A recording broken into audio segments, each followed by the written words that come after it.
ბაბუა და დაკარგული რეცეპტი. ჩემი ბაბუა, გოგი, მთელი ცხოვრება მზარეული იყო პატარა საბჭოთა სასადილოში. მისი საფირმო კერძი ხაშლამა იყო, რომლის რეცეპტსაც საგულდაგულოდ მალავდა. პენსიაზე გასვლის შემდეგ მეხსიერება ნელ-ნელა ღალატობდა.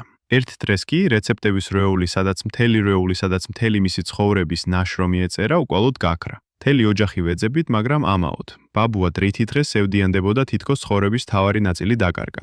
ექიმები ამბობდნენ, რომ ეს დემენციის დასაწყისი იყო და სტრესმა პროცესი დააჩქარა. ერთ საღამოს, როცა მის ოთახში ძველ ფოტოებს ვათვალიერებდი, შევამჩნიე, რომ ხშირად ეჭირა ხელში ერთი და იგივე გაცრეცილი წიგნი, ვაჟა ფშაველას პოემების კრებული.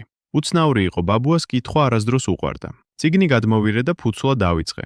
თავიდან ვერაფერი შევამჩნიე, მაგრამ შემდეგ მის საყვარელ პოემა ალუდა ქეთელაუში ფანქრით მონიშნულ ასოებს მოვგარი თვალი. თავიდან ვიფიქრე, რომ უბრალოდ ხას უსვამდა საყვარელ სტრიქონებს, მაგრამ როცა ასოები ამოვიტერე, უცნაური სიტყვები მივირე.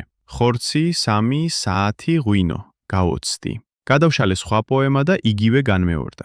ამოჩნდა, რომ ბაბუას, რომელსაც წერა კითხვა უჭირდა, მთელი თავისი რეცეპტები შიფრის სახით ჰქონდა შენახული ვაჟას პოემებში. თითოეული ინგრედიენტ და მომზადების დრო კონკრეტულ პოემაში მონიშნული ასოებით იყო დაშიფრული. ეს მისი საიდუმლო ენა იყო. როცა ეს აღმოვაჩინე და ბაბუას უთხარი, თვალები გაუბწყინდა. მან ვერ გაიხსენა რატო გააკეთა ეს. მაგრამ რეცეპტების ხმამაღლა კითხვამ დაუბრუნა ის სიხარული, რომელიც დაკარგული ეგონა. ეხლა ყოველ შაბათ-კვირას ერთად ვშლით ვაჟას პოემებს და მის რეცეპტებს ვშიფრავთ. ექიმებიც კი გაოცებულები არიან, როგორ შეუნელდა დაავადების პროგრესი.